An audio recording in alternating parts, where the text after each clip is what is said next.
The kind of southern lunch that you get on a Sunday afternoon. So, wonderful lunch, nevertheless. And some of you, I know it's Lent, so you couldn't partake in the steak. It was so good, I started to, I'm like, wait a minute, it's Lent. So, also today, this afternoon, we're going to have two of our folks from our higher education board coming to share some information with us and updates of what's coming and what's happening. And you guys know them, unless you've been under a rock. So I'm going to let them introduce themselves. We have Suzanne Morales-Vale, and she is our official Director of Developmental and Adult Education for the Higher Education Board.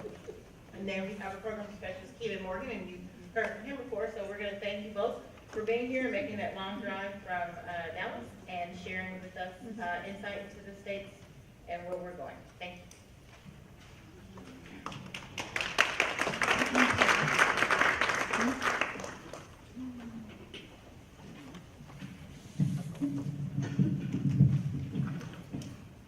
That weird moment where you couldn't get the microphone out of the stand, right?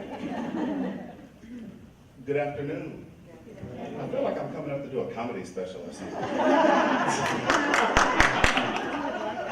Well, hopefully you'll receive a lot of information in a finite amount of time. However, we'll have question and answer at the end, and we have a session right after this to continue the conversation. So if something piques your interest or raises your eyebrow, feel free to jot down a note, and both Suzanne and I will be available after the presentation to fully address all of your questions and concerns that you may have. So jumping right into the matter of the day, here's the agenda. I'm used to my pointer. I was like my laser pointer. We'll have an overview of the 60 by 30 goals. We'll talk about college readiness and those differences. And for some of you who've seen this presentation or a variation of it before, bear with us.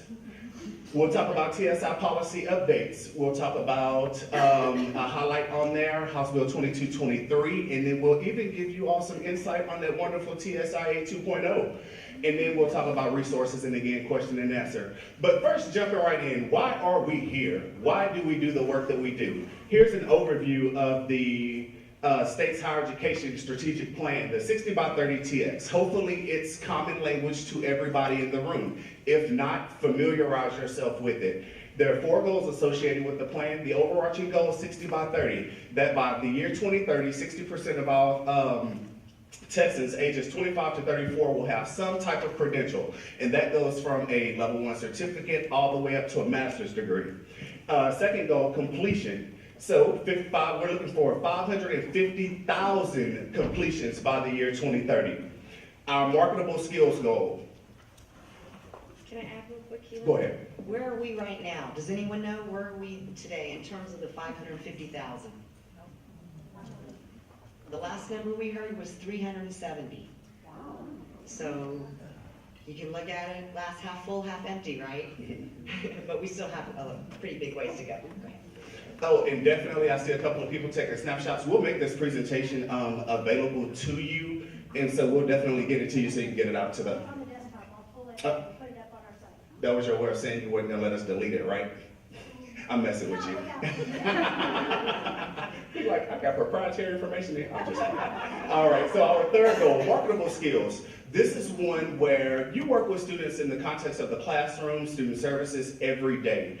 As a means of going through your coursework, the co-curricular experiences, what do they get out of all of this to where when they graduate, they can walk into the workforce? So if a student is taking a speech course, what marketable skill are they getting as a result of that? We want institutions to articulate that to students, don't hide it in the mid-mire of a course syllabi, but really help the students understanding what they're getting so they can appropriately market themselves after they graduate. And again, all of your programs should have identified marketable skills. If not, talk to your immediate supervisor. I'm messing with you. And then the last goal, student debt.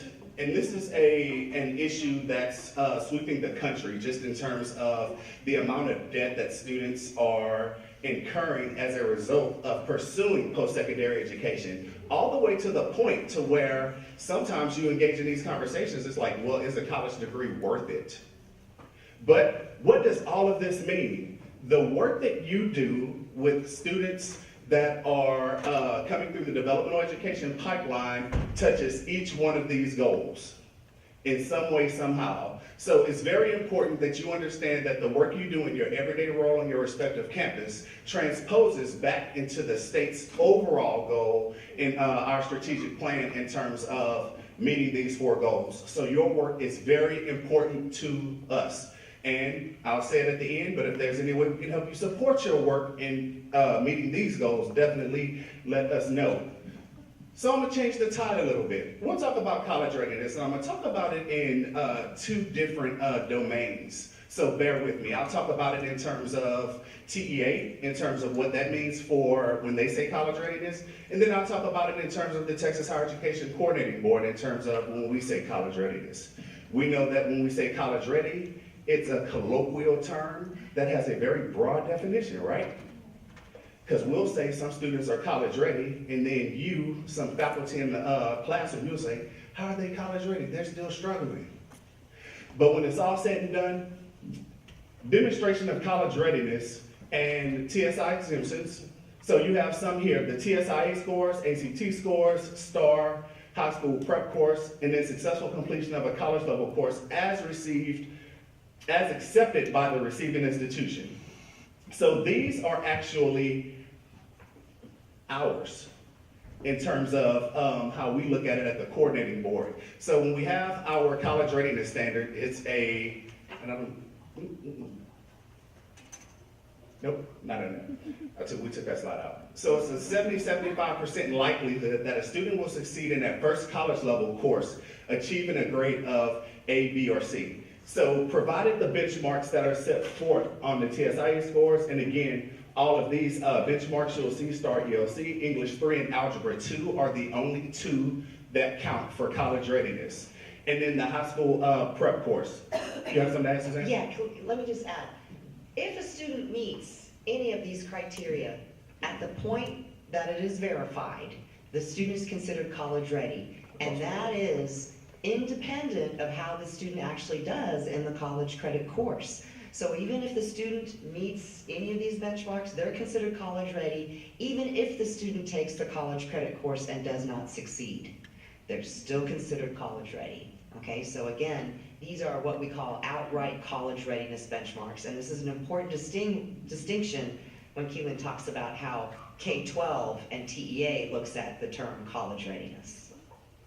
And then the only other highlight on this slide is when it comes to the high school college prep course, that's a locally articulated agreement between the ISD and the institution of higher education.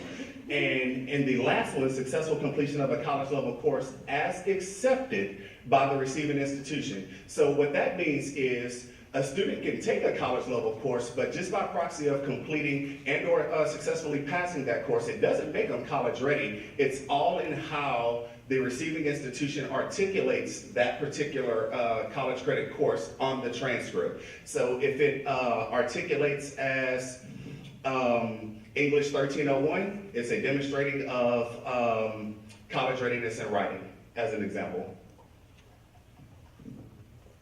So it differs from dual credit eligibility, and that's what Suzanne was talking about earlier. In dual credit eligibility, that's one way a student qualifies to take a college level course. However, for THECB college readiness standards, they have to successfully complete that college level course with a grade of A, B, or C.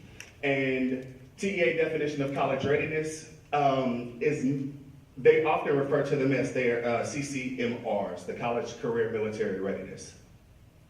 And then here's some points in terms of how a student might qualify for dual credit. And note, again, students meeting the above eligibility, it does not make them automatically college ready by THECB standards. They have to successfully complete that college level course that they're enrolled in with a grade of A, B, or C. Let me just add, I find it quite interesting that high school students are allowed to enroll in college level coursework under these means, but high school complete students, when they go to your higher education institution, are not. So in theory, let's just say you have a student that qualifies for dual credit but never takes a dual credit course and graduates. This is all out the window, and they have to perform to the standards set forth by the THECB, and the dual credit eligibility standards are no longer applicable to them. Yes. Wait.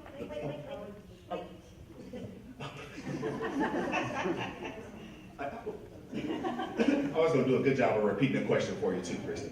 I was just wondering if there's a time limit on that. If they take a college credit course and get an A, B, or C in high school and stay out of college for 10 years, it still counts? It's articulated on that institution of higher education's transcript, and when it's the receiving institution, it'll be their college readiness. They'll have met, provided it's a course that qualifies to meet the college readiness benchmark. Yeah, and then that also then falls under the institution's policy. For example, any student who has successfully completed coursework, how long is that coursework good for? Often 10 years. You know, if a student took courses 25 years ago, can they come in and you know, continue on? Most institutions will make them start all over, or mostly start over. 10 years seems to be the typical time period where college coursework is still good once there has been, you know, a stop out. Yes, each institution can have its own policy. We have a question over here. Dr. Morales-Vale, with that being said about the waivers, do you anticipate the waivers being nixed by legislation this year? It's a great question. We don't see it. Some of you may recall, I think it was like 3-4 years ago, we actually put out a recommendation. We vetted it with the state, got some very hard pushback, especially from K-12, and we removed the recommendations, and I think it'll probably still remain as is. That's unfortunate. I agree with your statement. So now we'll delve into a little bit of how TEA looks at their CCMRs for college career and military readiness. So you'll see for college ready, and this is for K-12 accountability purposes, how TEA gives quote, and I'm gonna use the word loosely, but how they check the box in terms of a student being college ready or not. So you can meet a criteria of 3 or 4 on AP, IB exams, TSI criteria, and some of these are where we align. Some of them are conditional in terms of whether THECB accepts it as college readiness. There are certain conditions that apply, but TEA accepts it, and then some TEA has, but the coordinating board, we don't accept as indicators of college readiness.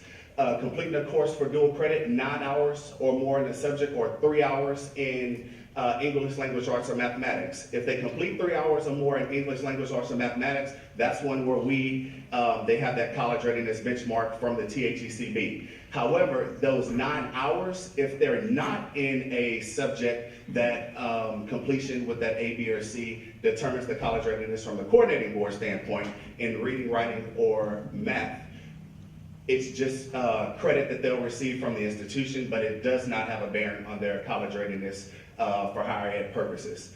An earned associate's degree, we align. Completing an on-ramps course, I'll come back to that one. And meeting standards on composite indicators indicated college readiness. And again, those last two, those are purely TEA. And do you want to talk anything about the on-ramps course? Let me just add something else. Oh, actually, go ahead and go. I think there's one more slide, because I think there's more. Yeah. Yes, and then the career ready, and then again, the CCMR. So the career ready piece, earning industry ready certification, CTE, coherent sequence, and they're there. And then military readiness, enlisted in the United States Armed Forces. And that's how TEA looks at college career and military readiness. And I kind of gave you the highlights in terms of where we align in terms of if you meet the TSIE standard, TEA will give you the check mark, coordinating board, we consider you college ready. If you have those 3 hours in English language arts or mathematics, college level, TA gives you the check mark, coordinating board gives you the check mark. However, that 9-hour part, and I'll let Suzanne elaborate a little bit more on on-ramps and the composite indicators, but again, where we have the earned associate's degree, we align as well. So why did we feel like we wanted to bring this up? More than ever, and you all know this because you work a lot with your local school districts, there is extreme pressure on K-12 to meet these benchmarks because now, as you know, this past year, each school district was rated on a grade of A through F. That will now come down to the high school level starting this fall, a grade of A through level, not only for the school districts, but also the high schools. So you can imagine the tremendous pressure that they are under to make sure every one of their students checks one of these boxes. So you're going to probably hear more than ever K-12, when you work with your K-12 partners, especially with dual credit, you're going to hear them refer to college readiness and we need to meet our accountability college readiness indicator. You have to understand, though, that they're coming from a much broader sense when they refer to college readiness, and oftentimes they don't include that word military. They just say college readiness. So you have to understand they're probably coming from a different perspective, although there is alignment and some overlap, but theirs is much broader than the way we think about college readiness. So just be aware of that to make sure that you're communicating the same language when you talk about those things, especially in terms of dual credit. How many of you are familiar with the on-ramps program? That is a, they don't call it dual credit, it's called dual enrollment, right? And so in effect, it is sponsored and run by University of Texas, Austin. They now have partnered with Texas Tech, and I believe some community colleges, I think even San Jacinto and Houston Community College are beginning some of to offer some of these courses. Students are allowed to enroll in a college level course through a recommendation by a faculty member, a teacher at the high school. And also they have to engage in some preliminary college level work, and then a UT professor will evaluate those preliminary assignments to see if they are indeed ready to move on full-fledged to enroll in the college level course. I just saw again our latest budget proposal. I'm talking about the state budget. I think it's SB1. Includes again a $2 million appropriation that school districts can use to offset enrollments if there's students in the on-ramps program. UT charges roughly $250 to $270 per student to participate in that program, and that $2 million is allocated again for school districts to use to offset the cost so their students can enroll. What we understand is they really are looking at mostly junior and senior level with a few exceptions. But anyway, just know that that is out there, and so if you have any more questions on that, a lot of UT is very heavily going to the school districts to recruit school districts to bring this program in and to sign students up in this. It is different from dual credit. I think the major difference is that because it's dual enrollment, UT has interpreted it as the students not being degree seeking, and therefore they can bypass TSI. So just be aware of that difference. We had heard that they got a letter yesterday at one of my high schools that they dropped the price to $149 and $99. Oh, have they? That was Okay. just yesterday. Oh, that's very interesting. Okay, so. Okay, Judith, we can't hear you, so. Oh, okay, so the point was that this wonderful lady here had just heard yesterday that the price dropped from $250 and $270, whatever that range was, to $149 and $99. So maybe they've received some additional funding on both ends to drop the price and then also still have that appropriation so school districts can enroll more students. Just real quick, when it first started, I believe it was back in 2014, I believe, 2013, 2014, they started out with 3,500 students. They now have over 30,000 students who are enrolled, and they anticipate continued growth. So And now jumping into some data, you see these wonderful pie charts up here. And it pretty much says that 60% of first-time entering students in fall 2017 were college ready. So what does that mean? We're doing pretty good. However, when we break it out and you see the two-year colleges and then the universities, you have the vast majority or not the vast majority, a little over half of students entering the community college pipeline that are underprepared. So we understand that the community colleges have a heavy lift, and for the universities, due to being able to set more stringent entrance criteria, the number of students entering those doors that are underprepared is smaller. And then one more data point regarding that. When you look at, I didn't want to go that way. I wanted to note that statewide, like in comparison to fall 16, we had this noted in here that there's almost a 7-point gain. So in terms of the statewide, in terms of students coming in more prepared. And for CTCs, that it's 10%. So the gap is closing, but we still have some work to do. And what I'm gonna do, I'm going to transition over to Suzanne, and she's going to give you some more data points on how our underprepared students are coming through the pipeline. And just to clarify, when we say college ready, of course, we are using the higher ed definition of college readiness, not the CCMR. Suzanne, before you Yes. start, I think there was one question left over. I'm sorry, just one more question on the on-ramps course. For the CCMR part of the high school end of things, for them to meet that college readiness on their end, does that mean that the student would have to reach, in the dual enrollment side, the UT side transcripted? It's a wonderful question. Right now, it's as written, it says completion of an on-ramps course. So do they mean, because not all students who enroll in on-ramps actually are even invited to participate in the college level course. And if they're not invited, they just go on and do the high school part. So does it mean could it mean just the bar of completing the high school component? Or does it actually mean completing the college level component of the on-ramps? It's not clear. I think they are certainly aware, when I say they, the rule writers are certainly aware that it isn't clear, so that's probably something that will be clarified. And we are assuming it means the college level component, not just, because then it becomes like any other high school course. I just have a follow-up right here. When you say that they're going to be college, TSI Met, is it TSI Met algebraic or TSI Met not algebraic? So what we're talking about here is just TSI Met in math or TSI Met in reading or writing. It is a local institutional determination if they want to differentiate between the two math Met.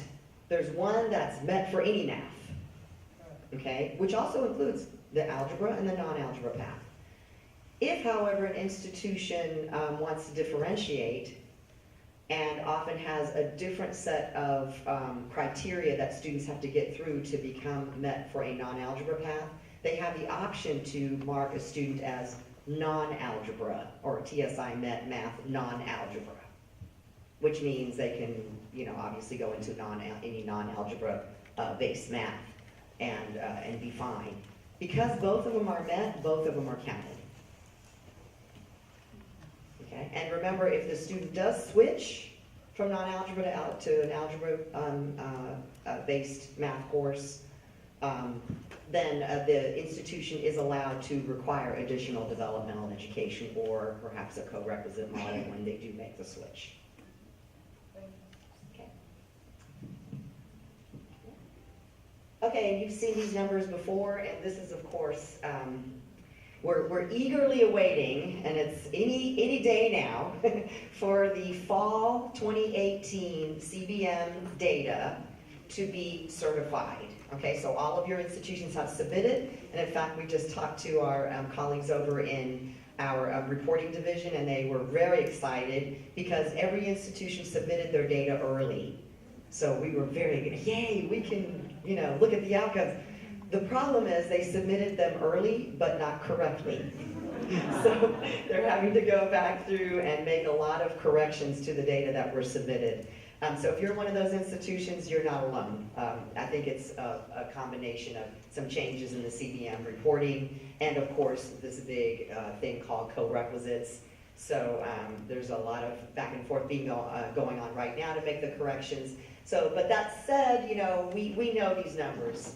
Those of you are the ones who live and breathe these numbers every day, and you know why we are involved in co-requisite models because, and especially if you look at math, even after 1 year, the students who came in not ready, only 17% actually completed the first college level math course.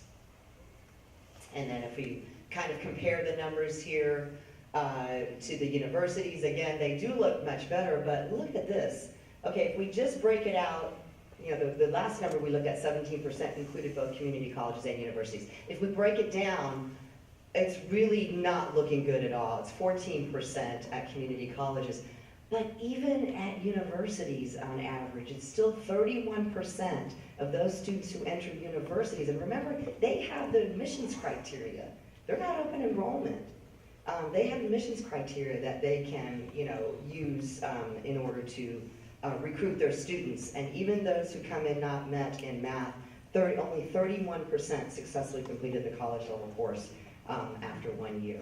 So again, if we look at it, this is just another chart, another way of looking at it the same way. The good thing about this is we can see the trend is what? It's going in the right direction, right? So yay, but it's still not where it needs to be, and we're really, like I said, eagerly awaiting what it's going to look like after, we don't anticipate huge changes after only 1 semester of co-requisites, but we do hope these numbers will increase. Here's the other data point that is, again, if you look at the 2-year colleges, if we're talking about the graduation rates, look at the big difference between those who come in college ready and those who don't. And that's why we really need to emphasize all of our K-12 P16 partnerships with K-12, that we can do whatever we can. And I think the biggest effect we possibly can have is with the college prep course, but that we can do whatever we can to lend our expertise to help ensure that students graduate THECB defined college ready and come to your institution's college ready, because when they do, look at how much better of a chance they have of graduation. Okay, and then of course this is the 6th year, again, still the same number, less than half in some cases. So the question that we always get, especially in light of co-requisite models, we know that any student who, based on the second diagnostic, the ABE diagnostic, who scores on a level 1 to 4, they're technically exempt from House Bill 2223. So yes, we need to, here's the big caveat. That exemption only applies in the initial semester. So we give you 1 semester to do any sort of whatever intense and robust standalone developmental ed that you think is necessary, but in that 2nd semester, that exemption no longer applies, and that we do expect the student to be at least considered for a co-enrollment. Now remember, even with the phase-in, even in 2021, we're still only asking at that point 75%, so you still do have those 25% of students who maybe even after 1 full semester of standalone, maybe still in your expertise, still feel they may not be ready for a co-requisite. You do have that 25% cushion where you can still go ahead and engage with those students in a standalone option. If you don't want, you don't want to not consider them for a co-requisite, but it is in their semester, their 2nd semester, you still have another option, and that is to enroll them in a base NCBO, and that will continue to keep them exempt. So the question then becomes, how many students are we talking about at this level that would be exempt from House Bill 2223? And if you look here, we're talking overall less than 5% of our students who come to higher ed and test on the TSIA. These are less than 5% of our students, and that's both community colleges and universities, who test at levels 1 to 4. So we're talking about a very small percentage of students, yet those are just as important as anyone else, so we want to make sure and not forget about these students. Our recommendation, and I'll talk about in a minute, we recently had our board approve a legislatively mandated biennial report that we have to send to the governor's office. And this report this year included 4 recommendations, and one of those is that every community and technical college, either directly or through a partnership, have an adult education and literacy program available for their students who are testing at these levels. This is where those opportunities are free to the students. We have over $80 million in the state dedicated to that population of students.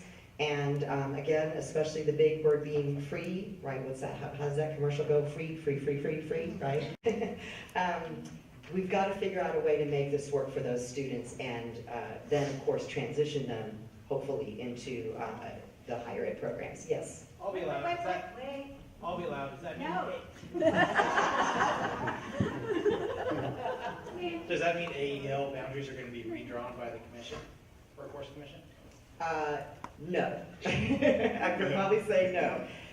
I know that continues to be a major issue, is that, and when you say AEL boundaries, you're talking about the various regions and so forth. K-12, adult ed, and higher ed regions do not align, and it is a challenge to make some of these things work, and we know that.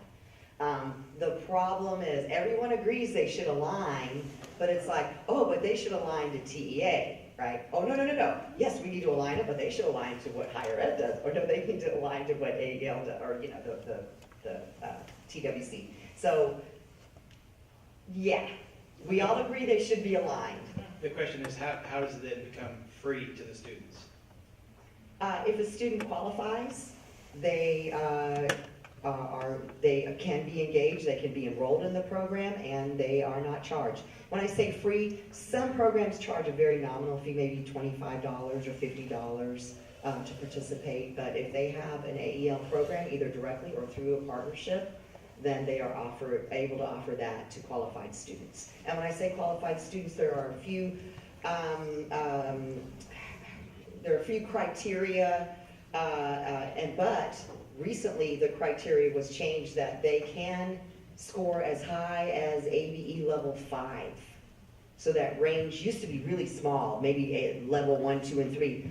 It has now been increased to include level 5, so levels 1 to 5, which interestingly enough aligns with our co-requisite population.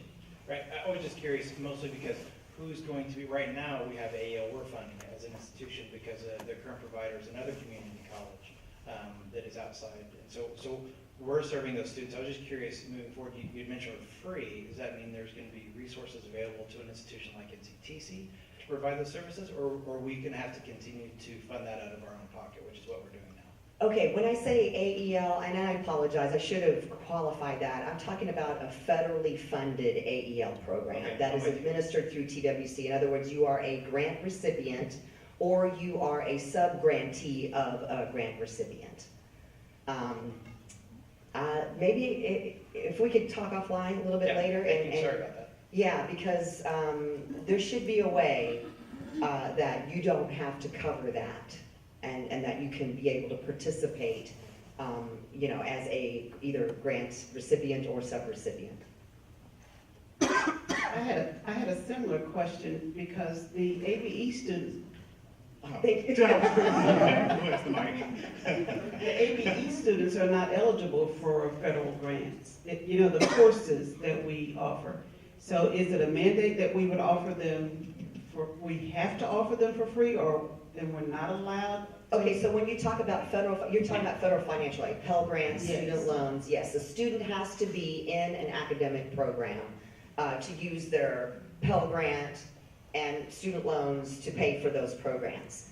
That's why if the student is enrolled in a specific program that is administered through the TWC federally funded adult education or adult education and literacy program, those programs are free to the student because they aren't allowed to use Pell Grants. So it makes sense that we shouldn't charge students if they are not able to. Now, by the way, much of what I say is probably going to be obsolete by the time we leave it. They're right now making a lot of changes to WIOA, and one of them, and of course, you know, the Higher Education Act, including WIOA policies and OCTAE policies, and one of them is for students to be able to be allowed to use Pell Grants for the shorter term completions that are often delivered through traditional AEL programs or career technical programs like a level 1 certificate. So there's a lot of, they understand there's a chunk of students that maybe could be better served if they also had access to Pell Grant for their programs. Here, you know, as I mentioned the base NCBO earlier, if you have a student who comes in at level 1 to 4 in their initial semester, they're House Bill 2223 exempt.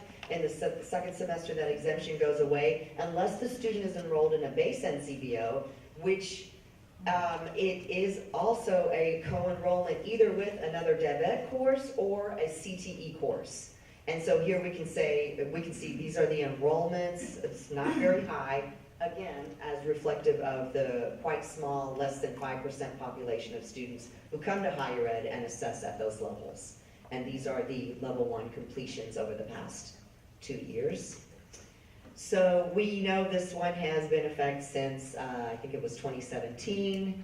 2223, you probably know this very well. Again,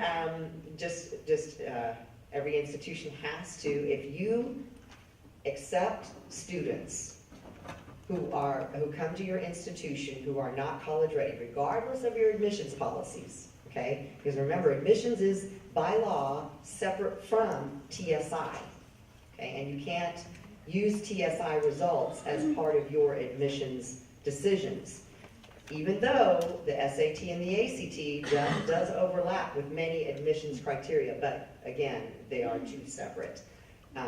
So if you do enroll students or accept students who come in underprepared, then it is your obligation to provide interventions and coursework that will address their deficit. And you're also required to adhere to the law that requires co-requisite models. I'm looking to see if you have any advice for a campus like mine. We have a high Hispanic population on our campus. And what we're finding as we co-rec 1301 and developmental writing together, that these students would probably be better served in an ESL class. Is there a way that we can get them in an ESL class and co-rec that with a 1301 class, or are we forced to put them in that developmental writing where somebody may not be as qualified to meet their needs if we had them in an ESL class? So your co-rec can be ESOL. It doesn't have to be just developmental writing. So if you look at the ACGM, there are 4 specific, funnily enough, ESOL has the most robust course offerings in the ACGM in terms of developmental ed. It has 4 options. 2 of those options count as a co-requisite. Not all 4 do, but 2 of them do. The ones that are considered reading and writing or integrated reading and writing. So you don't have to put them in the co-requisite doesn't have to be developmental ed. It can be specifically geared for students who do not have English as a native language. And Suzanne, it's the ESOL reading and vocabulary course. So it is just one option? It's yes, it is. traditional I'm reading sorry, it and is ACBM. one option, and it's the reading and vocabulary. Yes. Okay. And we have that zip code if you need that. Okay, and so of course, as part of the implementation of the statute, House Bill 2223, we had to just make some little modifications in our rules. And here, this is a really important one, and we often, as soon as House Bill 222 was passed, we were inundated with calls from superintendents and high schools who were very excited to be able to enroll their students, their dual credit students, in co-requisite models. Because that meant, wow, this is just fantastic. So we had to clarify that co-requisites were only for high school complete students. And that's why we added the word undergraduate, and we defined undergraduate as a student, not a student other than a high school student enrolled in dual credit. And then, of course, here's the other part is we have to make sure that we understand, while you know, we had talked earlier, there's a huge range of the types of co-requisite models that we can offer, which is a wonderful thing, but there are some really core commonalities.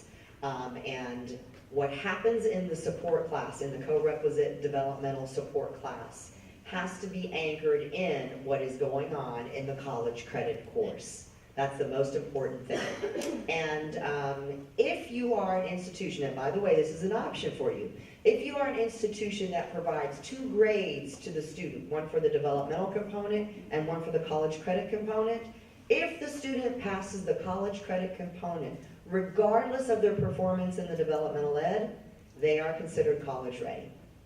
So one of the most common questions we get is, what happens if the student stops coming to the developmental ed component of the co-requisite? And I wish I could say, oh, definitely drop them. Okay. That would be the easy, right, the easy answer. But it's unfortunately, or fortunately, however you want to see it, glass half empty, half full, it is a little more nuanced than that. And the answer is, where are you in the semester?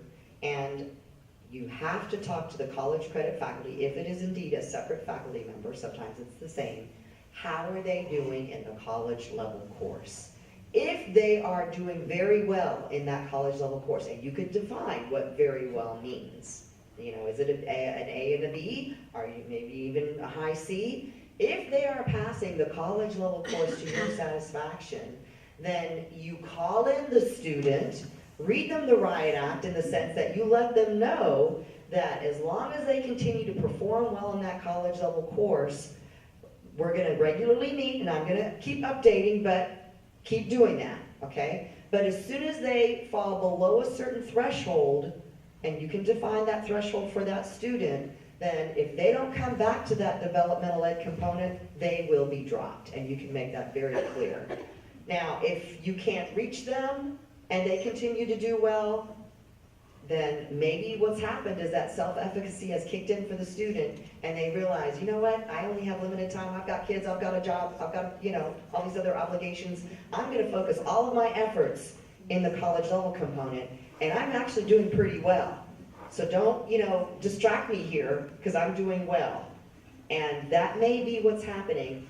You can decide what those levels are and what those thresholds are. You need to have a policy, though, that everyone understands so that it is applied fairly and equitably, okay? Now, if the student isn't doing well, then of course the answer is, yeah, you still call them in, read them the riot act, and let them know, you know, depending on what your level of comfort is, if you don't see them coming back by X or the next class, they will be dropped. So again, you want to make sure that it is an ongoing conversation. All right, so we have to hit pause on this session.